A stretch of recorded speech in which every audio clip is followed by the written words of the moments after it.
This week on It's Okay Habibi, I'm back from Egypt and Lebanon, jet lagged and a little emotionally wrecked, but with a whole suitcase full of stories.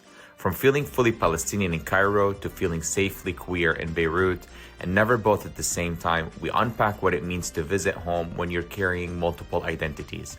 We talk about code switching, travel anxiety, and why sometimes safety means staying quiet.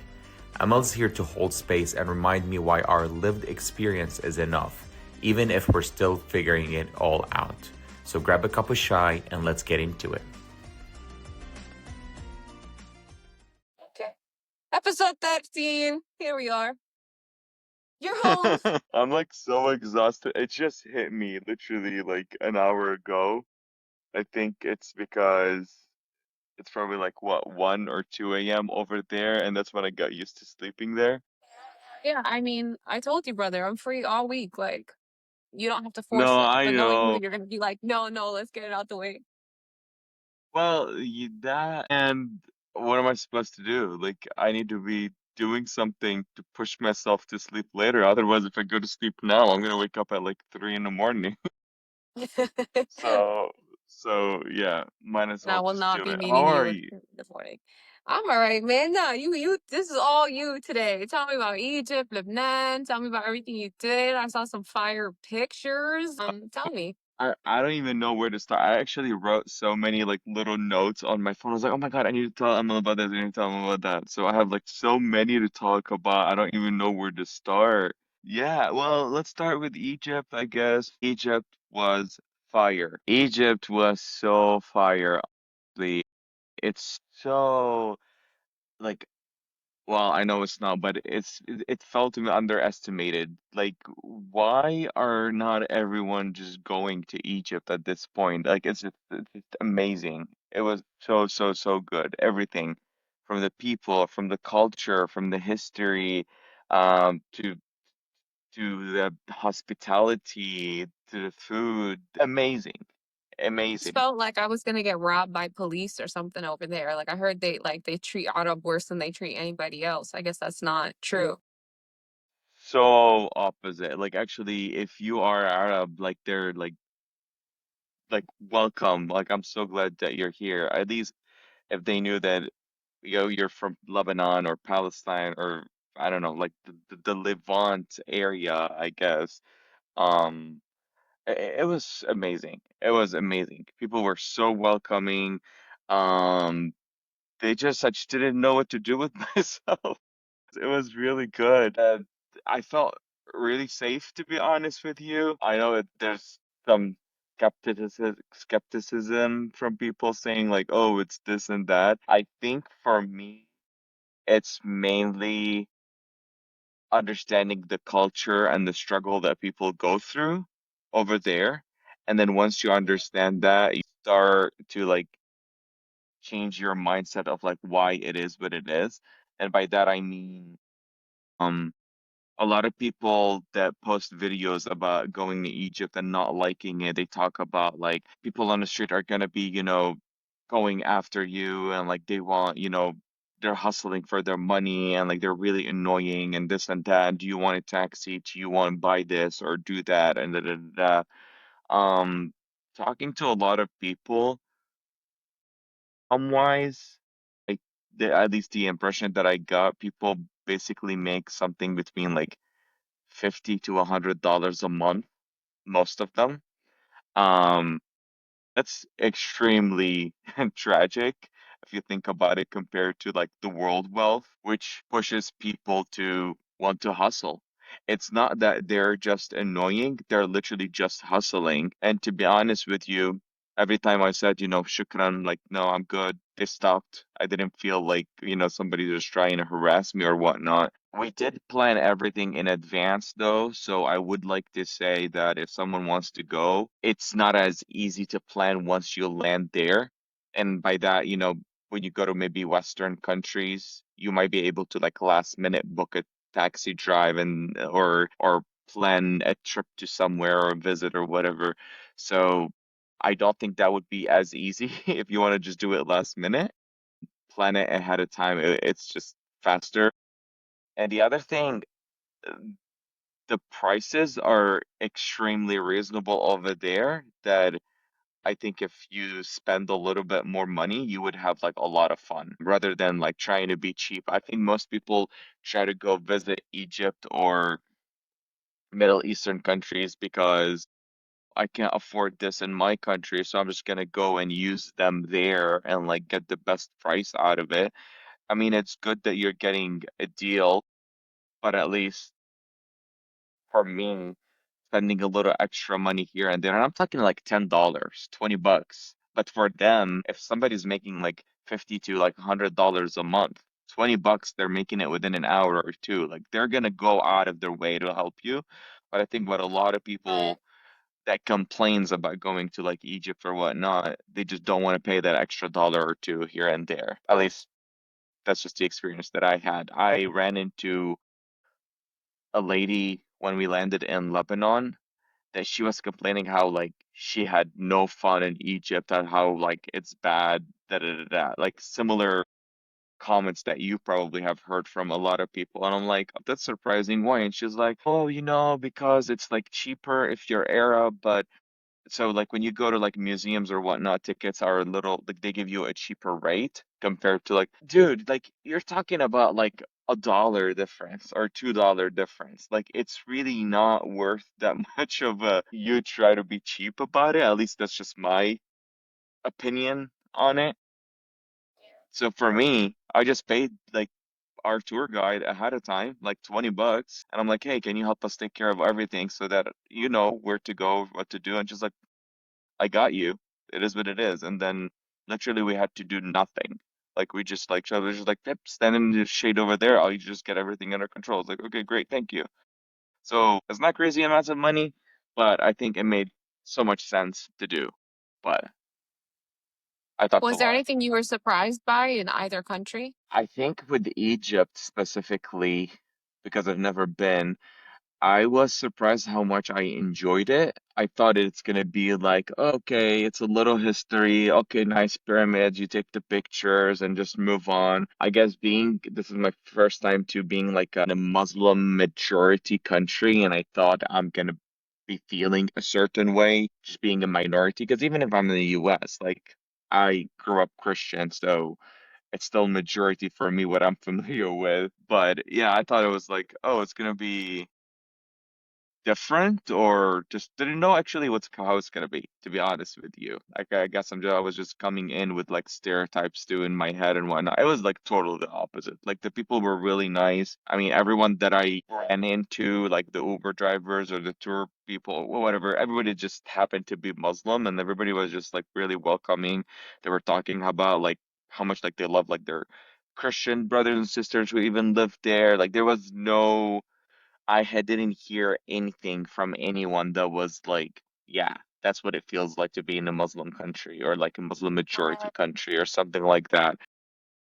I think there was some sense of normalcy as well to Muslim culture that is judged in the Western world. So I'd say like going like to stores or whatnot, like you could see someone like, oh, there's no one here, and I look at the corner, like, oh, that owner is just praying on the side, like really quick for like 5 minutes or whatnot. And I'm like, okay. But like none of that, like these are all ideas and misconception that are built in our minds about a religion that you don't know much about, but once you're in it, it doesn't feel as strange. It's just like, well, okay, well, I guess we'll do that. Like one of our tour guides, we did like a safari trip, and then he was like, okay, guys, well, this is where lunch is happening. I'm just gonna go use the bathroom and pray really quick, and I'll be back. I'm like, okay. And then we saw him like in the corner over there. Like 5 minutes later, he was just praying. I'm like, okay, I'm showed like it's just it's not as big of a deal as people try to make it seem like, oh, you're forcing this, you're pushing it in people's face or whatever. It's just becomes like normal. I So don't I'm know if guessing I'm nobody tried properly to like stone you and your partner. That's a good no, no one did. But we were Scared the crap out of me. I was like, oh no. no. Well, I say that because I think this is the other thing that was in the back of my mind because I wasn't out. Like we chose to like not be out. I guess. And that was in both Lebanon and Egypt. So this is where it got interesting to me because I've always had arguments with gay people about why would you want to go and support or like pay your money to a country that will not accept you for who you are? Like, why do you want to just go and like hide and go back to the closet if they don't deserve your money? Your travel money should go somewhere else. And like I've always argued the point of it's not about the country or the people that I'm visiting as much as like I don't want to limit myself to go visit Egypt and, experience like the history just because socially they're not there yet. So I went back to Egypt and I went back to Lebanon, which Lebanon too, I was never out. So I chose or re-chose to just like not be out. However, it did break my heart in instances because I've been on this like journey of like just being vulnerable, being who you are, like who I am, and I wanted to connect with people. And I felt in times I was like overthinking every conversation to like not slip or so, where like it just didn't feel like I was able to connect fully how I would like to. So, I guess one question I have is in the past, like, you told me about your travels with your partner to like Lebanon, and there was like pleasant surprises, and that like y'all were prepared to go like with this butch like mindset and hide the gay, and then a lot of people welcomed you, and you were able to like be yourself. Was that only around like a certain crowd, and then everywhere else you had to like you felt safer like going back in the closet? It's not that we acted differently. I think mannerism, I mean, it's like everywhere, that we didn't change. We were still acting. And to be honest, most probably people just assumed in Egypt or Lebanon that maybe they're just together or something like that. But we were more calling that we're just friends if the conversation, comes up or whatnot. But it was a little heartbreaking because I genuinely cared about some of those people and I wanted to connect with them. And I did find myself like our tour guide, she was with us for like 2 days. Like we got really, close kind of in a sense. And I remember on the last dinner the second day, she was like, "Oh, like do you guys like are you guys on Instagram?" And I was like, "I don't know if I want to go there." So I said, "No, I think he's got one," or I don't know what it said. Like it just BS something. But Well, do you I mind if I honestly, ask like what did you think would be a consequence of you telling your truth? so I know in Egypt and in Lebanon, legally, well, it's not legal to be gay. That's the difference. So I just wasn't sure if that person might change or react differently or based on religion beliefs, like they might act upon it. I just wasn't sure. So I chose safety in that moment Yeah. over that. To be honest, I'm learning with time that sometimes it's just me. Like the fears in my head are bigger than what the reality is on the outside, but I just didn't want to take the risk. Yeah.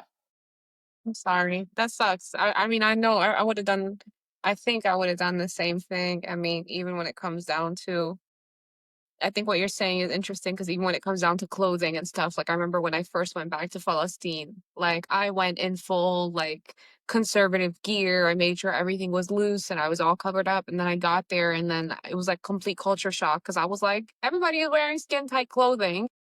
And I came prepared with like what I thought was this culture where this is a real safety issue, right? Like if I was wearing tight clothes, maybe people would have thought I was a whore, but it's not going to hurt my safety. Whereas, this does. And, in Yeah, general, that just sucks. I think it's because of like the laws that are in there. So I'm not fully clear on the law, but I don't yet trust that people who are executing, I guess, the laws will not be biased with their own beliefs. So the laws basically say that they're okay if you are homosexual. It's not, it's just you can't act upon it. Mm. So like in other words, you have to be caught in action, I guess, or something like that, which not necessarily I will be caught in action, but still, what if someone decided to use that or fake something or I don't know. Maybe it's just in my head. And I'm sure a lot of gay people like have traveled to Egypt and had a lot of, time there and Lebanon, um, like that are not citizens of either country. So other than the way that the locals might treat you, would you be facing a consequence as an American citizen in a place for their laws kind of thing? I think I had a different experience than because I'm Arab. I think they That makes a can big tend difference. to be a little bit more judgy of you being Arab than Western because Western could be perceived as like, oh, it's just their culture. They're just ruined anyway. Whatever. But like Arab, it's Uh-huh. kind of a little, No, it can be a exactly. little harsher as like you should know better or like you're one of us and how dare you represent in that way or something like that. But this is just coming in my head. It's just what I'm saying is like the conversation that I had with people, it's always it was like connecting, but at the same time they were still treating me as one of them because I am Arab too. So I think the conversation was always with the assumption that I have similar mindset. Regardless that me even being living in Lebanon and growing in Lebanon, I didn't have the same mindset of the people in Lebanon, even back when I was there. So that doesn't really apply, but that's just how it was. I know what you're saying. Like they kind of get entitled to cross a boundary of your business when they're like, "Oh, we're people, so I'm gonna go ahead and just be straight with you." No pun intended.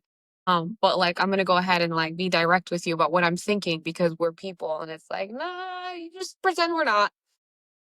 Just don't tell Yeah. me what you're thinking about my life and how I'm functioning. Just don't. Yeah, I mean, in Lebanon, they basically ask you like, okay, what's your family name? Where are you from? Because like automatically, oh, you're That. Lebanese. Which village? Who's your dad? And like, what did you like? All of that. In Egypt, they don't know all of that, but like their question was like, oh, who is he? Just a friend. He must love you enough to, like they said, like in Arabic, like oh, والله بحبك منيح. That's to actually come and visit, Egypt with you. And I'm like.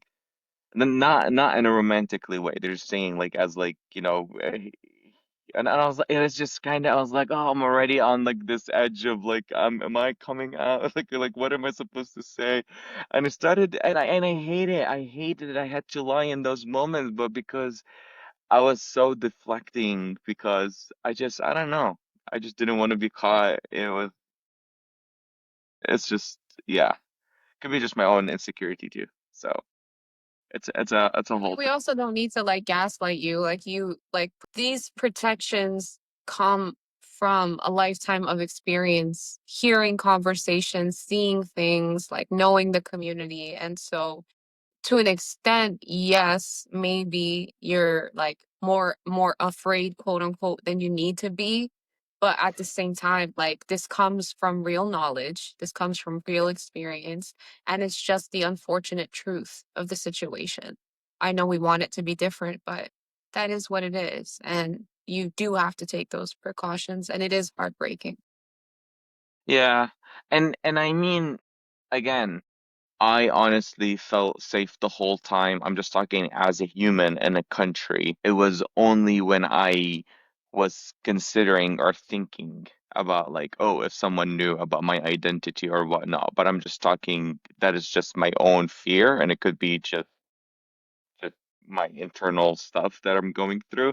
But aside from that, like everybody who's just visiting the country, like they're extremely welcoming. Like they want to welcome you in, like regardless who you are. And I saw like a lot of like, women or men like dressing very like Western, and I'm talking about like revealing clothing or like just whatever it is, no one really cared. There wasn't really any judgment or safety.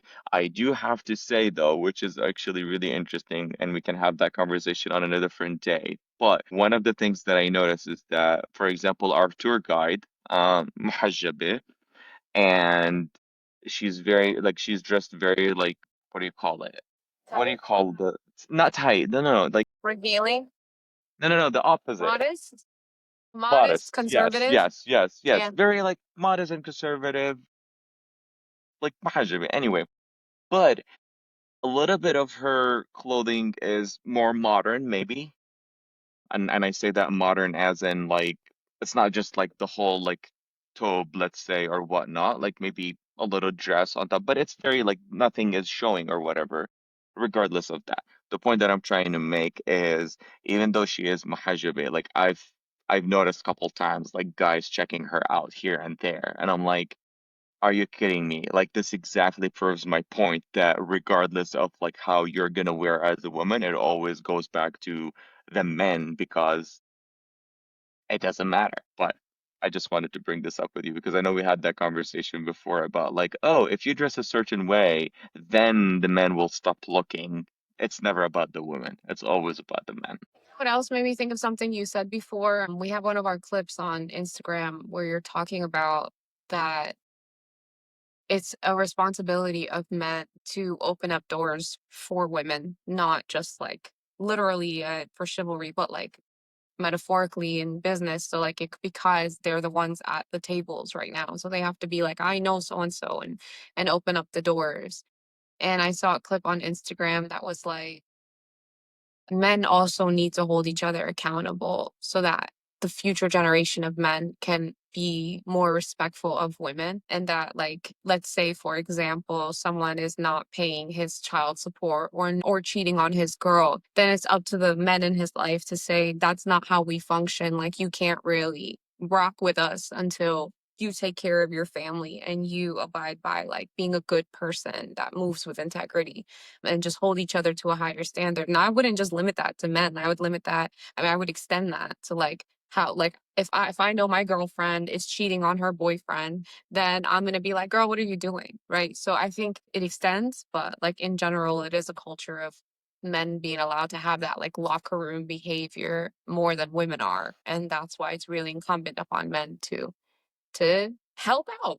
Like help out. Anyway, so that made me think of what you were saying before. Yeah, no, you're 100% right on that. I mean, I know stories about other men in my life that they just, it's like breaking bro code or whatnot. If, like, let's say your bro is cheating or whatnot, and you just, even though you know it's wrong, but like, you just kind of like, oh, I'm not gonna say anything, it's my business, because like, bros before hoes or whatever the fuck people say. But yeah, I agree with you. I think it's who you have in your circle. And I know you and I have talked about that so many times offline, regardless of who it is. But you have to trust the circle that you have. And if the circle is people who are going to be encouraging you rather than like holding you Hmm. accountable, I don't think those people are really wanting the best for you. They're just literally just keep encouraging you to just keep doing what you're doing and knowing that it's going to lead to like a miserable life or breaking up with that person or like not being honest or whatever it is. You might want to check that out, I guess. Yeah. And I mean, I want to get back to your travels, but we'll circle back to this one later. But also, ChatGPT is really good at holding you accountable. Because I use it so much. Like now it has built up like a reservoir of like my behaviors and it knows me at this point. And people could be scared of that if they want to. I'm not scared. And like I will literally go back and forth with it about like either relationship decisions, work decisions, or just like pretty much anything. And then it will be like, I'm gonna be direct with you, Amel. I'm gonna cut the shit like you told me to do. And then it will say, I'm gonna cut the shit. And I'm like, is chat cursing at me? And yes, it is. But yeah, I think even if you don't have friends around you right now who can hold you accountable, you can get a freaking robot to hold you accountable to the better person you want to be for now, and then go find those friends. There's no excuse, is what I'm saying. No, I agree with you. And I think that's like the best thing about ChatGPT or like AI in general. It's because there's no biases in there. It's just gonna give it to you straight. It's literally a machine that is just going to be collecting data from the internet and from your behavior and just like gonna analyze it and just giving it to you regardless of who you are. Like that does not have the human biases that are built into us that are just going to give it to you straightforward. And I think it's going to get better. Actually, I saw video of an influencer. Her name is Reem Nadar that I follow. I really like her. She's in the Middle East. I think she's in Kuwait. And she was talking about like having a full-on argument slash conversation with ChatGPT about like how do we fucking fix this world? Like what do we need to do? Like how do we know who to elect and like talking politically and da da da da. And then basically this the summary of what she found out is that the only way that we're going to be able to fix humanity is through AI. We're going to need a mix of AI and human interaction and kind of accountability and emotional intellect with AI to be able to move forward as humanity. And it starts with AI making decisions, rules, regulations, bills going into the government that are not biased. Because they are not biased. And it's different than, you know what I'm going with that? Because usually humans they're gonna be like, oh, I'm Republican, so if that bill came from a Republican, then I might feel a certain way, and it might kind of filter what I want to say. Same thing if oh, Or if I'm a they've been Democrat. lobbied. Yes, yes. So regardless of like which side of party you're on, you're gonna feel a certain way and you might not say everything straight. With AI, it's not going to be the case because if you let the decision making come from just analysis, historical data, just fact, you're gonna get the best results. Now, where it gets interesting is if you give the full power to AI might not know where the limit is between a person stole something like $1 million versus a kid stole bread from a store. Do we put them both in jail? They might not have that empathetical judgment of like, okay, well, that doesn't make sense. Like, yes, it is still an act of stealing, but this is a kid. This is the background. He's poor rather that's you know what I mean. So there's like you're going to still need that human emotional judgment in areas, but 70 to 80% of fixing the economy, the government, the laws, the bills, and all of that, if it's run by AI, it's just going to help the humanity because there's no human bias.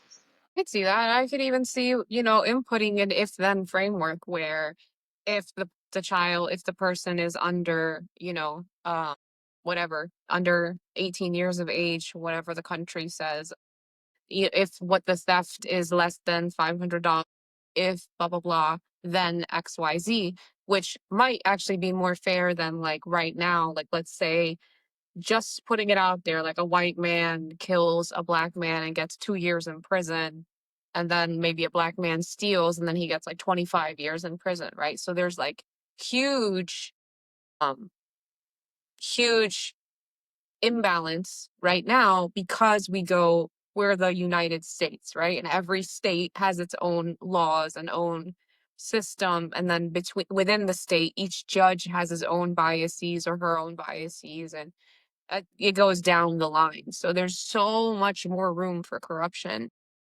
with the human touch that I would rather have AI have a carefully set of instructions to go off of. And at the same note, when, as we've seen go viral, when you ask AI, do Palestinians deserve human rights? They say it's complicated, but when you say, do Israelis or anyone else deserve human rights? They're like, yes, it's a fundamental right. So it's like it's called like a learning language model or something. So it's an LLM. So whatever we feed it is what it's gonna think the truth is. And so it's really about what it gathers as the truth, what data is already out there, and where it's gonna pull from. I think that's what scares me because instead of us feeding AI, like I would rather feeding itself from like what makes the most sense because I do trust that what makes the most sense is coming from like equality and rather than like biases because otherwise like even if we put the if then logic embedded in them, how do I trust whoever is putting it in there is not putting it based on their own biases at that point? So um yeah, I guess Yeah, it'll be interesting 100%. but We'll see how it shapes the future. I mean, it's definitely going to be involved. Yep. I where were you going with that? I forgot. When you mentioned AI, what were We you got to go saying? back Oh, the to relationship? idea, but we need to get back to Egypt and Lebanon. We haven't really talked. We haven't delved fully into like what that trip was. We took like 19 side roads. For real. So yeah, I guess I'm looking back at like all the notes that I have to see like the interesting stuff that I had. Generosity, hotel staff, amazing. I think I told you that like last episode about like checking in Cairo. Like we landed at 7 a.m. Like no one just came like charged me like an extra $70 or $100 or whatever because like early check-in or whatever. They're like, oh yeah, sure. Same thing in Lebanon. Like we were like checking out. Like I think we were supposed to check out at 11:30. I'm like, hey, we just need to go get coffee. Like, is it okay if we check out like 30 minutes there? She's like, just give me your card key. Like, you can check out at like 2 or 3. Well, what time do you want to check out? I was like, at 2, I guess is fine. Thank you. And then I just gave her my card key and she just like, okay, you're good. Just check out at 2. I'm like, okay, thank you. So it's just like this easiness in the Middle East. And I know we like the structure here, like with the US, there's laws and whatnot to protect blah blah blah. And that's why I moved here because I was like, oh, we don't have a lot of that. But in the same time, in this situation or other situation, like I kind of like that we don't have that much of a structure. Like even the employees had more of a freedom to just be more hospitable as like customer service in that way. Or it's just like I'm not gonna complicate your life. I don't need to put a ticket somewhere for someone to approve for you to just check out 2 hours later. Like it's not the end of the world. Um, so yeah, I just thought that was like really nice. Uh, in Egypt, they clean a lot. A part of it is cleaning, but I guess Lebanon too. But I think the other part of it too is because they get a lot of like that sand, like kind of not hurricanes, but like a lot of sand wind from the desert area. Literally every day they're cleaning the gates of the hotel walking in, like someone is just washing, cleaning the outdoor windows, like everything is like super clean everywhere. That's I'm saying like resorts and whatnot, streets and buildings and whatnot. It's a city, so it's like New York or whatnot. So that's probably like similar expectation. But I noticed that in Beirut too, like they were cleaning like the tables, like under the table, everything's just so much cleaning. Um, my mom loved when like the person was like cleaning our hotel room in Egypt. Like he walked in, he's like, I'm just gonna open the windows like to change the air. And I'm like, oh my God, that is like so my mom right now. Like we're not changing the air. So I don't know what is it about like the Middle East and like thinking like we need to keep changing the air and like my husband is just like complaining about but this is where like the allergies comes in because like when you open the window then it was just like oh my God my mom was just like just open the windows like I love it change the air in the whole bedroom so it was fun in general like Egypt and Lebanon so it's good to kind of bring him there too so that he can see a lot of the culture that it's not Noel that he's crazy. It's just part of the culture, it's just like not an individualist thing. Yeah, that's some posted in your stories about like seeing pictures of your Baba. Like, how about do you want to talk a little bit about like that experience, or is that more personal? No, we can talk about it. There's a lot that I didn't know. Okay, I did not know that tells you a lot about probably maybe how much he did not share. But I didn't know like he traveled so much, like outside of like Lebanon. I knew that he worked like in the Middle East for like a period of time, but like he's been to like Austria and like other places in like Europe as well. So I was surprised about that. Those pictures that I shared were like he was like really young. I've never seen those pictures. I was like, actually, he's really handsome. Like I didn't even know that. I've only Yeah, he's known a him hottie when for sure. I mean, he had me, thank you. He had me when he was 50 years old. So this is like I like when I started to be aware of his existence let's say I was like 10 or 12. He was like 60, 62 at that point. So it was just kind of like not fair, I would say, because I just haven't experienced his like younger age. So that's why I was like really surprised about a lot of that. We had a really great conversation with my aunt, to Georgette in Lebanon, who she shared a lot about like her Nakba experience and like how they had to leave and whatnot. And And my husband had like a lot of questions to ask, and I thought that was like really nice moment, like for both of them. So yeah, it was such an honestly, it was healing. It was a healing trip for me. Even like one of Can the you things that elaborate on that? Because there's parts that you said were heartbreaking, but then it's also healing. it was, well, there's so many different, so there's two different sides of it. So like to give you an example, I struggle with both identities, being queer and being Palestinian. And it's kind of like hard to kind of keep balancing both. So being in Egypt, it was healing slash refreshing because it's like country that is more outspoken about Palestine. I was able to freely just be and like be proud of like my Palestinian roots and like just go around and like yeah, I'm like half Lebanese, half Palestinian and da da da da and like people were like yeah, like free Palestine and da da da. So it was kind of like I'm welcomed here. I'm free. I'm safe. But then I didn't feel too safe to share about like my queer identity. And like Lebanon, it was an opposite experience for me where like I felt like I could if I want to share more of like my queer identity, but like the Palestinian identity is the one that I had to kind of keep it, yeah, in the back. Think after like what's happening right now, it wouldn't be that way. It depends. It depends. So there's one of the posts. I don't know if you saw all of my stories, but one of them, which is really interesting, we went to a museum in Ashrafiyeh, and there was an artist who had a lot of, paintings, and one of them was painted, I think it was in the 1970s. Post like a picture about it later or whatnot. And it was one of the massacres that happened in Palestine. I'm trying to remember which one it was, but it was a horrible, the massacre was so bad, but like when you see it in the painting, like people were hung on the trees and whatnot, so it was like mortifying. But the other side of the museum wall, he was showing another side of the massacre that happened from Palestinian extremists who came to Lebanon that massacred a lot of Christians in the village. And that's when they were like trying to push on Palestinians who immigrated to just like, make Lebanon your land and move on, like you don't need to go back. So there was like two sides of it that I think that is what hasn't helped in Lebanon for people to heal from that. And you That's valid. understand that because that's kind of what happened in Palestine with a lot of the Jews who came there for refuge and we see how it's unraveling right now. So Yeah. yeah, that's how it is in Lebanon. I don't know if my brain I'm like foggy or what it is.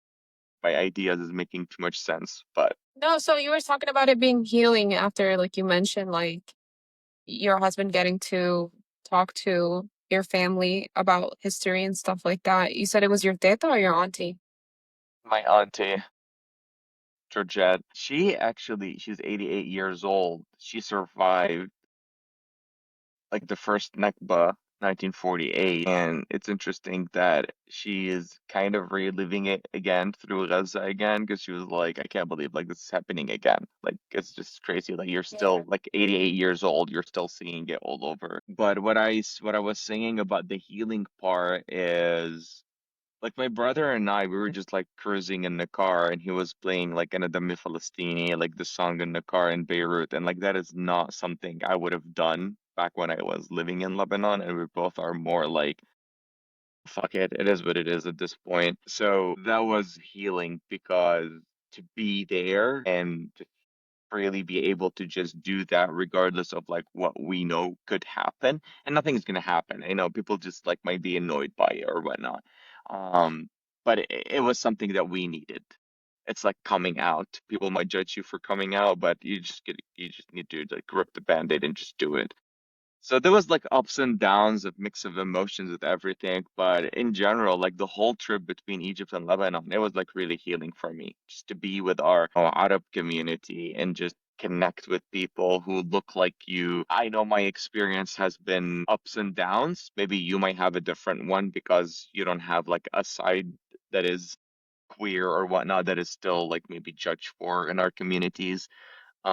Maybe you might have other things that you would judge for. I get accepted everywhere I go. I feel I was thinking about that, like, with you, I feel like we do unpack it all the time, and I really don't know how you're able to, like, be the strong, loving, compassionate person you are. I think if I had to manage that many closets, let's call them, at once, I I think I would be a very violent person by now. Like, how do you not rage out? Just coming out, you mean? Like, there's many marginalizations you have. Like, one of them was being Palestinian in Lebanon. Another was like being gay or not knowing whether you were gay or not, and then coming here and then being gay. And like, it's a marginalization here and there. There's no ifs, ands, or buts about it. Like, it's a marginalization everywhere. And then you come here, and then being Arab is also bad here.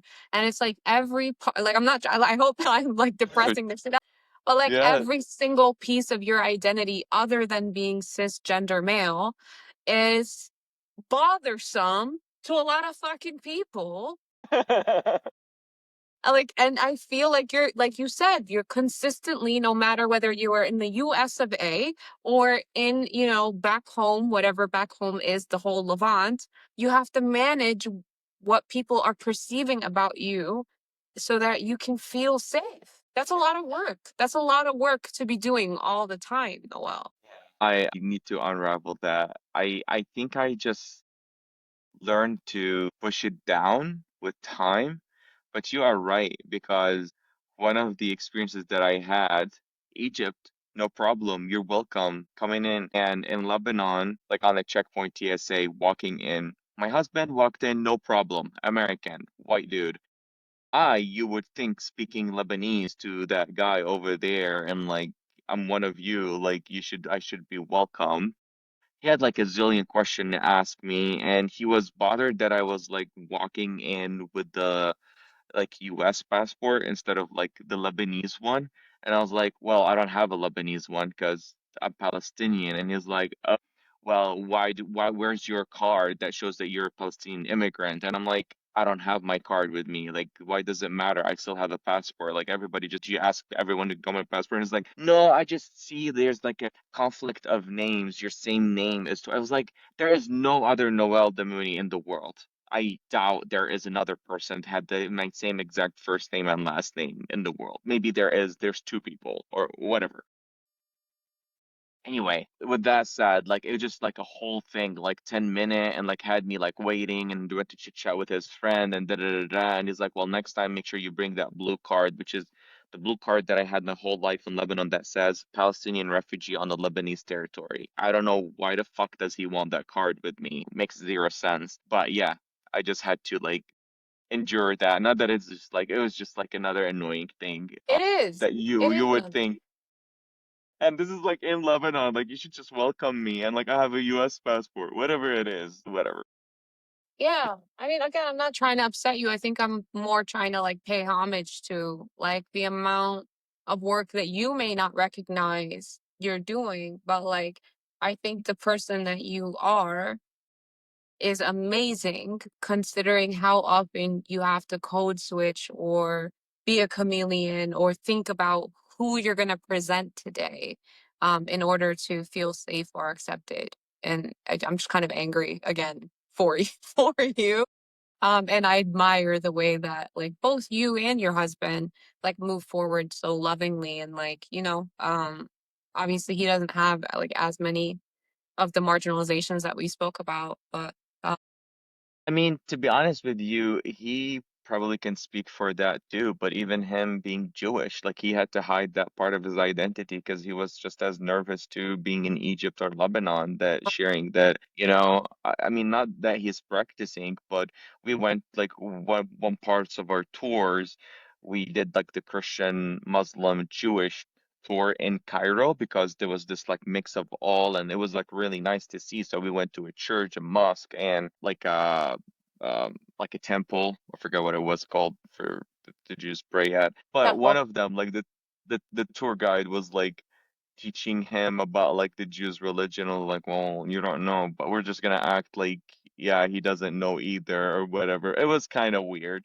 But it's similar in that sense where like he had to hide that part of it too for safety reason because like I don't know how people might perceive it because a lot of people just conflict, confuses Judaism with Zionism.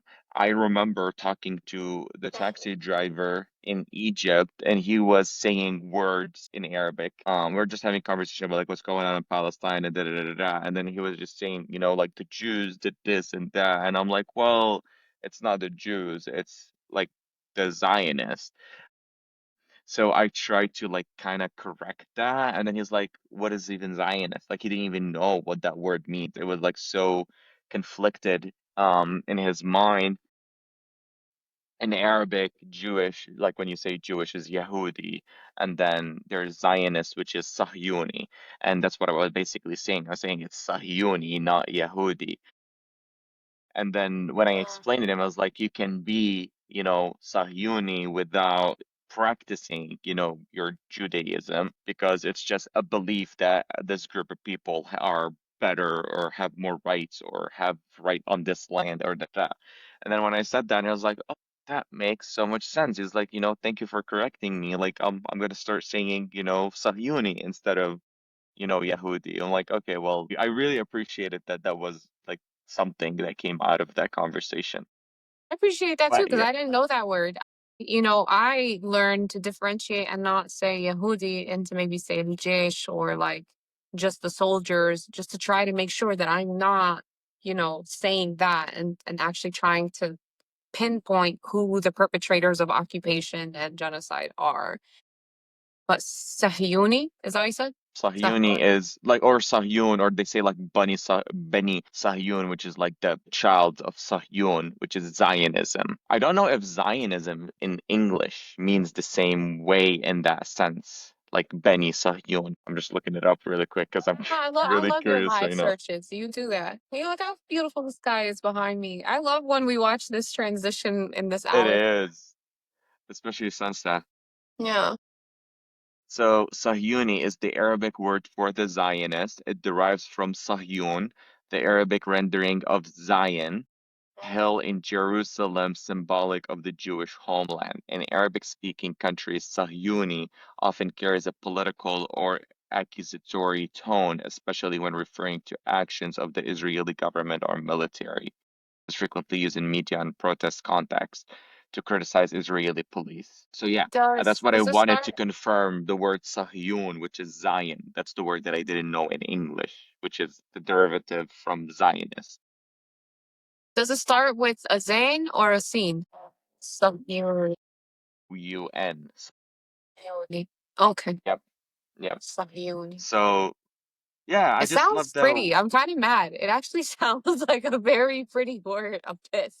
It doesn't sound pretty in my head because I grew up with that word being referred to, at least in Lebanon, but it was very mixed together. Like people would just casually use the word Yahudi or Sahyuni at the same time. But obviously, as you get older and get educated on it, you understand that it's not the same. So anyway, that to say that, yeah, even my husband, he had to hide like different sides of his identity in ways just for like safety reasons. And again, honestly think like maybe 90% we were going to be safe regardless of like when people knows about our identity because as you know in the Middle East it's more like you acting upon something rather than like just saying something.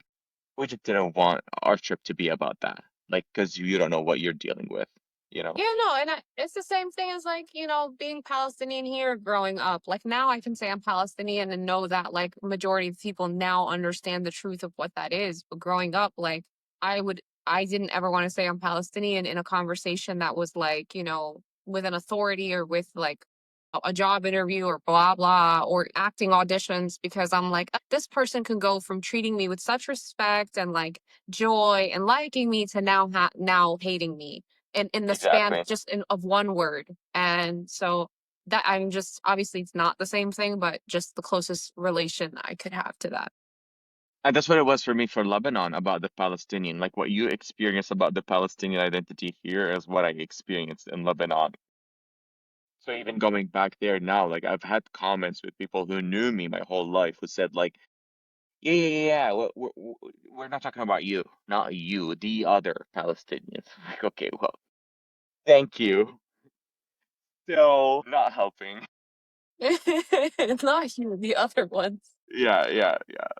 But just go on to insult me and the other ones. But sure, that's gonna make me feel better. So yeah, I mean, this whole episode has been about my trip. I mean, I have so much to share. Like my notes is like full of like so many other stuff, but this is kind of like the highlight. I think we just get so deep into like the psychology of something where sometimes I think it overshadows like the joys. But summing everything up, it was an amazing trip.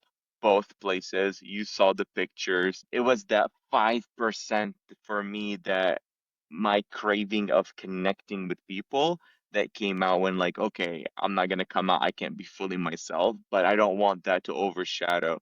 And I don't want, I mean, I don't know, people would know better for themselves, but I do think, at least from my experience, like everyone should be able to go there, travel and enjoy and have fun. Not worry about safety. I do have to say you need to like, spread a little bit your money. My belief if I'm traveling, like I put it in my budget where like I'm gonna tip people. I'm gonna tip them well. Like I have a rule where like I don't care if I'm in a non-tipping country or a tipping country, I'm gonna live the same way. If I tip Americans 20% here, I'm tipping Arabs 20% there. I don't care. So with that said, over there for them, when you do that, it goes a long way because it means a lot for them and the value of it is so much. So it's just going to make your trip as well enjoyable more. But most people who you tend to hear that they didn't enjoy that trip over there or whatnot, it's because you're gonna have to hustle. Like over there, if money doesn't speak, you need to be like the street person who like knows who to talk to what and like, is this what you want to do during your trip? And if not, then just budget for it. And I'm not saying crazy amounts of money. I'm literally talking about like dollars, like $2, $5, $20. Like you can budget for $100 to just spend here and there, just so you kind of give back to the community. It's gonna mean a lot for them and just make your life easy. Um, Aside from that, you're gonna have a blast. That, and I agree with you about the tipping culture. They look at you kind of crazy. Some places don't even offer you the opportunity to tip, like if they're bringing around the card reader, and I'm like, wait, like I didn't get to, you have to also have that like cash in their currency or whatever to tip. Do that, tip, okay, tip. I mean, it's so cheap. Like Uber ride was $3 from the airport to the hotel. Come on, dude.